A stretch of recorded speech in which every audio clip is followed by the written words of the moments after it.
power, automatically Uganda become revolutionary. Not only the armed forces, but the whole police, prisons, the whole public. Lelo mbyafaayo bwe bwali bwe butinga ennaku z'omwezi 25 omwezi ogw'omukaaga omwaka ogwa 1976 yaliko omukulembeze wa Uganda Idi Amin Dada yalangirwa ng'omukulembeze wa Uganda okutuusa okufa olw'ekiteeso ekyayisibwa amagye nga kino kyasibuka mu bitundu by'e Kabale ekisangibwa mu bitundu by'e Kigezi. Mu lukuŋŋaana olwatuula ku kitebe ky'eggombolola y'e Kamwezi mu Gatonnya w'omwaka ogwa 1973 abantu abawangalira mu kitundu kino abaali bakunukkirizayo mu 3000 baleeta ekiteeso ekyali kisaba okukkiriza Amin okufuga Uganda okutuusa okufa. Olukiiko luno olwali lukubizibwa Kalegisi yali omwami w'eggombolola baasemba ekiteeso era ne bakiweereza ku disitulikiti y'e Kigezi nayo ne kiyisibwa. Ekyaddirira be bataka b'Abakiga okutwala ekiteeso kino okukiguza bannaabwe Abankole, ensonga yakubaganyizibwako ebirowoozo mu Eishengero olwali olukiiko lwa disitulikiti ya Nkole era bwe kyayisibwa bwe kityo ne kitwalibwa mu lukiiko olw'okuntiko olwali lulamula Uganda olw'ebyokwerinda olwamanyibwa nga The Defence Council.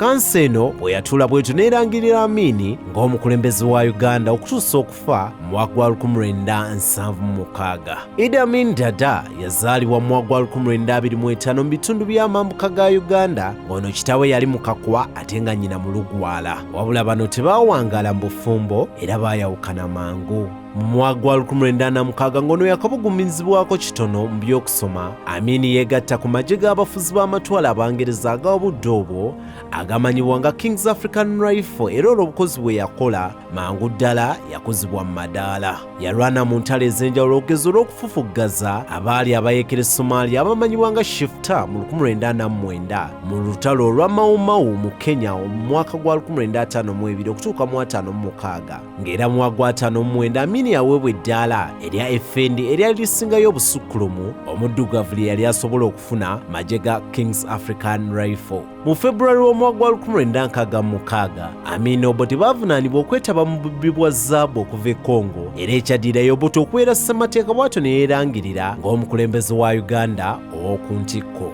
Mu kaseera mpawe kaaga Obote yasindika amagye nga gaduumirwa Amin n'akuba olubi lw'Emmengo omwali Ssekabaka Edward Muteesa II eyali kabaka wa Buganda era omukulembeze wa Uganda eyasooka. Bano omukwano gwabwe tegwawangala era Obote aba akyali mu lukuŋŋaana lw'amawanga agaaliko mu luse lwa Bungereza Singapore. Amin n'alangirira nti awambye obuyinza ng'ennaku z'omwezi 25 omwezi ogwa Gatonnya omwaka ogwa 1971 ekyasindika Obote mu buwaŋŋanguse. Obufuzi bwa Amin bwali tebugumiikiriza muntu yenna asonga lunwe mu ntebe y'obukulembeze bw'eggwanga era yateekawo ebitongole okugeza ekya State Research Bureau ne Public Safety Unit ebyatulugunyanga kw'ossa n'okukwata kw'ossa n'okutta abo bonna abaamuwakanyanga.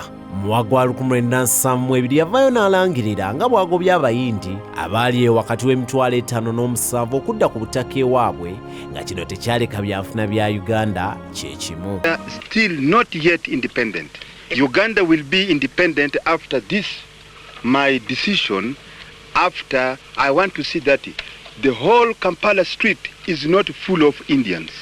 It must be proper black and administration in those shops is run by the Ugandans. Amin yagenda mu maaso n'okuwakula entalo era oluvannyuma lw'okukola abalaba abawera era oluvannyuma lw'okweza ekitundu ky'e Tanzania eky'Ekagera kyawaliriza Julius Nyerere eyali akulembera Tanzania okugatta amagye n'abalala ne balumba Amin ne bawamba Kampala ekyamukako okuddukira mu buwaŋŋanguse ng'ennaku z'omwezi 11 omwezi ogwokuna omwaka ogwa 1979 wadde ng'ono yatuukira mu Libya obutaka yabukuba Saudi Arabia era eno gye yabeera okutuusa bwe yafa mu mwaka gwa 2003.